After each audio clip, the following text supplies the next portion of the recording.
Let's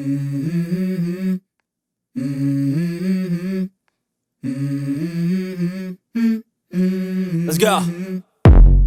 I wake up to a little bit of drool on my pillow, feel like it's gonna be a bad day. Yeah, I'm tired. Assalamualaikum warahmatullahi wabarakatuh, teman-teman. Saya Benki, selamat datang di channel YouTube Mas Wahid. Kali ini ada Toyota Estima tahun 2007 build up. Mobil ini cc-nya 2400, kemudian horsepower-nya kurang lebih 160-an dan torsinya di 240 sekian Nm. Mobil ini miniaturnya Alphard kala itu.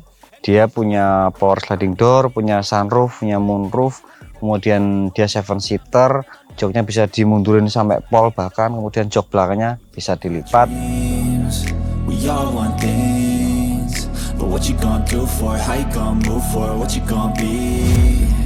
And do you believe you can do anything? Mobil ini tidak begitu familiar, teman-teman, maka dari itu kali ini mari kita review bersama-sama. Mungkin enaknya sambil test drive kali ya. Teman-teman, kita sedang mau test drive Toyota Estima, dimana saya pertama kali mengendarai mobil ini karena ini kan ada kembarannya namanya Previa. Kalau Previa saya pernah gitu. Kalau Estima baru pertama kali. Sama dengan Toyota. Kalau nggak salah dulu tuh ada pesanan BMI warnanya beige interiornya, tapi saya lupa tahunnya berapa, warna putih. Sudah lawas sekali tuh, 2000 berapa, 19 ya, BMI awal-awal itu sebelum lockdown corona. Teman-teman, mobil ini fiturnya cukup banyak, hanya di setirnya ini hanya palang 3 tapi sudah kulit ya. Ada SRS airbagnya juga, di penumpang juga ada kiri, di sini juga ada. Kalau di belakang nggak ada, berarti cuma 2 doang untuk keamanannya, teman-teman. Ini mobil ini tuh dimensinya mirip dengan NAV1, tetapi engine-nya sama dengan Alphard dan Camry cc-nya ya. Jadi pastinya tenaganya akan lebih oke dibandingkan dengan ketika dipakai di Alphard, karena Alphard kan dimensinya lebih besar. Ya toh? Lumayan. Cuman ya karena ini LMPV, mapping ECU-nya memang nggak begitu galak sih. Ya nih. Ya tapi lumayan ya. Nyamannya nyaman karena memang LMPV, shock breakernya lembut. Untuk visibilitasnya lebih cetok Alphard dan lebih oke NAV1 juga. Ini visibilitasnya ada terganggu, ada ini loh. Ini kan kesana untuk tengahnya gitu. Kalau ini nggak ada, jos banget sih. Kalau kita tinggi begini sih kelihatannya, teman-teman. Apa karena saya pendek ya? Begini kelihatan sih. Tapi agak terganggu, ini tetap terganggu sih kayak. Kalau setelan kursinya ditinggiin jadi kelihatan, cuman nyetirnya kurang nyaman kalau jarak jauh, cepet capek. Ada handrest, kemudian ya ini tadi sudah kulit ya, cuman belum ada steering switch control.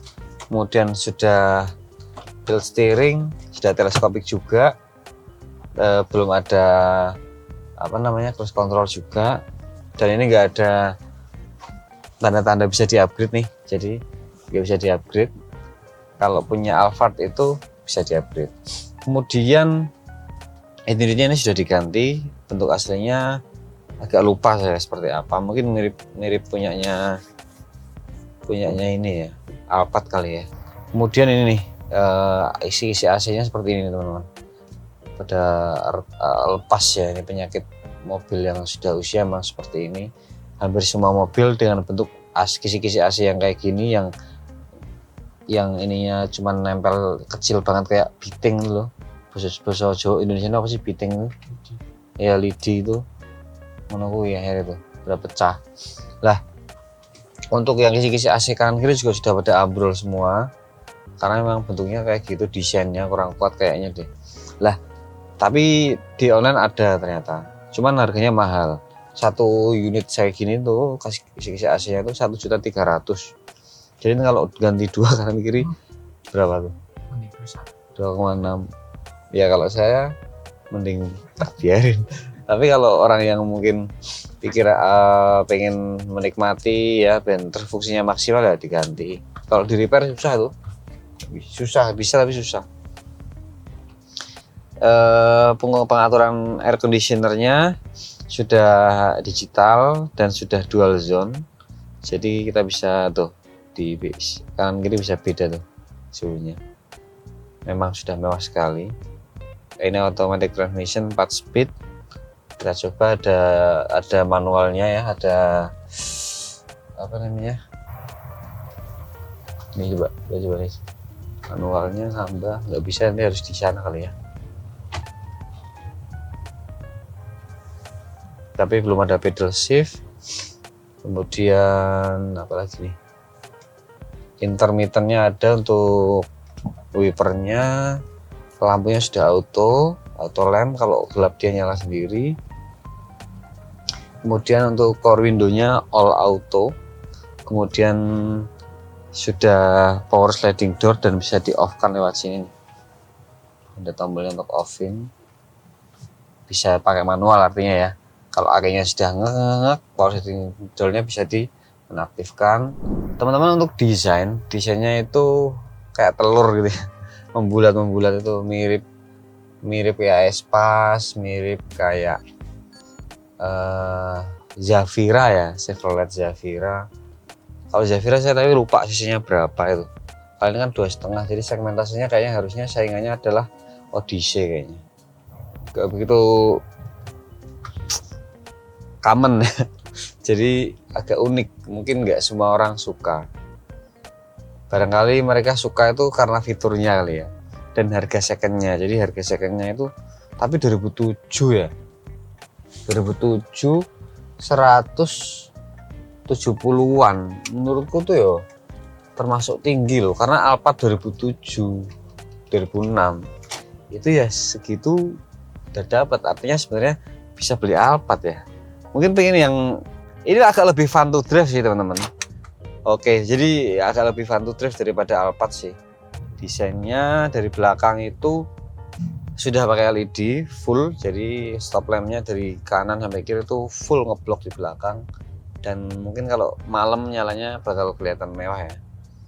Lampu-lampu sih masih depan masih halogen biasa, ada fog lampnya halogen juga. Terus untuk velgnya kelihatan mewah, dia ring 18 dipasang di mobil ini. Itu tak kira tadinya ring 20 kelihatan gede gitu. Bannya pakai Alensa, itu kelihatan pipih, kelihatan lebar gitu, ganteng. Alensa emang ganteng sih. Pajaknya 3,5an, hampir 4 juta di tahun 2007. Termasuk mobil mewah ini teman-teman ya, karena memang mewah, memang build up ini. Terus yang menarik adalah jok belakang, kita lihat itu bisa kayak gitu. Ya mentakin om, dimentakin belakang.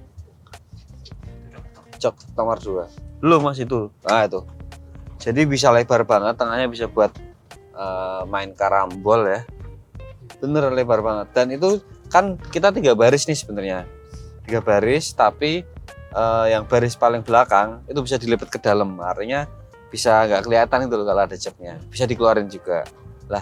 Jok bagian baris kedua bisa dimentokin ke belakang, makanya kalau dibikin 2 baris keduanya tuh gede banget tuh, bisa muat koper 4 gitu teman-teman. Bisa buat ngapa-ngapain lah pokoknya, ngapain aja.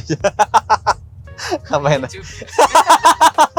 Enggak, maksudnya ngapa-ngapain tuh ya, bisa buat makan, istirahat gitu-gitu. Pikiran lu nih. Ya juga untuk keluarga. Lah ya itu. Kedapan road noise-nya nggak ada sih menurutku, biasa ya, udah termasuk kedap. Hanya suara rattle body aja interior, gesek-gesekan jok itu karena banyak joknya itu terpisah-pisah tuh ya kan. Itu doang sih. Kalau kedapan oke sih, samping-samping juga kedap ini mobil. Dari dalam ya, ini yang masuk ke dalam, yang ada di dalam itu suara yang ada di mobil ini, nggak dari luar. Itu doang. Sudah apa? Retract juga, mirroring sudah pakai elektrik semua. Terus kompartemennya banyak, laci-lacinya banyak. Cup holdernya ini otomatis di sini juga ada. Terus joknya depan terpisah, ada handrestnya. Belakang juga baris kedua juga terpisah, juga ada handrestnya. Nyaman. Untuk setahu saya jok aslinya itu dia blue true fabric teman-teman. Cuman ini kayaknya diganti, tapi gantinya ini pakai kulit asli. Nah untuk ganti mobil dengan jumlah jok segini ya kulit, perkiraan saya habisnya hampir 25-30-an ini kulitnya doang ini. Makanya kemarin pas kita pengecekan, pemesan itu nanya, loh malah mending yang itu toh Pak, karena ini kan sudah di-upgrade. Ini kan gantinya kan apa namanya, bukan Ambitech yang murah gitu loh, kulit yang asli, jadi kan lumayan. Untuk ini jadi loh ngombe senut be brene rasanya, tapi tidak apa-apa, aman. Mobil ini sih segmennya lebih ke Odyssey ya, Odyssey terus Zafira, Ellison barangkali ya. Cocoknya yang beli ini berarti keluarga menengah ya, bukan keluarga besar, mungkin ya pengguna Innova gitu, setara itu ya, masih pengen nyetir sendiri karena ini masih fun to drive, masih enak buat disetir sendiri dan nggak kayak sopir gitu. Kalau pakai Alphard mungkin lebih kayak pakai driver ya. Tarikannya juga termasuk lumayan responsif, jadi kita masih bisa happy kalau misalkan mau nyetir mobil ini dengan keluarga dengan jarak yang jauh, masih oke. Harganya segitu bisa dipertimbangkan harganya lah, paling mau milih ini atau mau milih unit yang lain, karena memang harganya itu agak gelap mobil ini ya. 170 bisa lebih, bisa 180, ada yang jual 200 lebih. Jadi kategori ini dapat kemarin dapat agak murah sih, memang agak murah karena yang jual teman sendiri, masih harganya juga bisa agak mendingan. Populasi estimasi sangat-sangat sedikit. Itu masalahnya, sangat-sangat sedikit. Kalau spare part ini kan Toyota, ada nggak sih sama kayak tipe lain itu? Substitusi gitu. Substitusi saya pikir kalau untuk engine banyak. Ya, untuk engine banyak. Untuk kayak apa namanya? Kayak kampas rem, terus piringan cakram, fast moving part, saya pikir banyak yang sama ya. Walaupun saya belum pernah ngerawat, saya sangat-sangat yakin karena saya ngelihat engine-nya itu nggak yang ribet-ribet gitu teman-teman. Cuman yang sulit itu mungkin interior atau part-part yang nggak bisa disubstitusi, kayak inilah ya ini tuas-tuas ini mungkin beda sama yang lain kayak gitu-gitulah.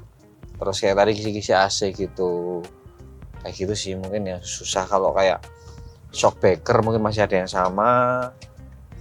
Terus kayak engine mounting pastinya mungkin ada yang mirip juga, walaupun beda tapi pasti ada yang mirip.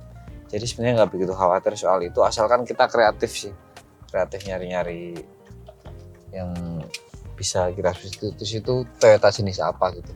Mungkin Harrier, mungkin yang lain. Wah, papasannya nggak muat ya kayaknya sini ya. Kacau nih.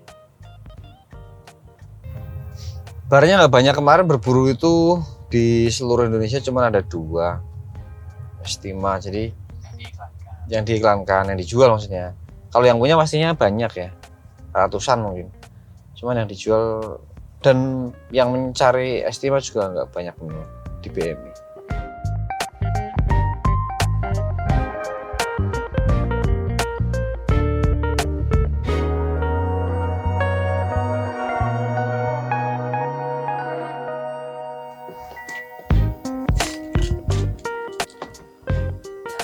Teman-teman, mobil ini kan baru dapat, jadi ada beberapa PR yang harus kita kerjakan. Salah satunya adalah salon body full, interior, eksterior, engine, kemudian ngecat bumper depan belakang, kemudian servis tune up ganti oli engine ya, cek liquid sama cek kaki. Walaupun tak lihat sih kaki normal semuanya, nggak ada, ya ada bunyi kecil banget, masih bagus sih menurutku kaki-kakinya. Teman-teman, kelebihan dari mobil ini menurut saya, mobil ini akomodasinya sangat baik, sangat bagus untuk keluarga. Kemudian ya pastinya masih fun to drive, untuk nyetir sendiri jarak jauh juga. Fiturnya sangat melimpah ya, fiturnya sangat melimpah. Build quality-nya bagus. Jadi fiturnya sudah keyless, sudah buka itu tinggal gini doang ya, ngelock. Ini sudah power sliding door. Kemudian untuk joknya sudah misah ya, udah captain seat di belakang yang baris kedua. Sudah apa namanya tadi, dual zone AC-nya sudah digital dan upgradable head unitnya bisa di upgrade, jadi fiturnya memang luar biasa. Sudah sunroof, sudah moonroof. Kelebihannya itu, kekurangannya ya paling itu pajaknya agak tinggi, spare partnya harus substitusi karena dia kan nggak banyak unitnya. Kemudian part-part tertentu mungkin akan kesulitan mencarinya di toko-toko offline, kemungkinan hanya bisa ditemukan di toko-toko online. Jadi harus disiapkan nih mentalnya untuk membeli mobil build up yang unitnya tidak banyak, tetapi naikannya pastinya enak ya. Kemudian rasanya tuh mantap nyetir mobil-mobil yang CBU gitu teman-teman. Teman-teman sekian, teman-teman pastinya sudah banyak yang punya atau memelihara sejak lama. Barangkali saya ada salah menyampaikan, mohon koreksinya dan mohon maaf. Bisa disampaikan di komentar. Sekian, assalamualaikum warahmatullahi wabarakatuh.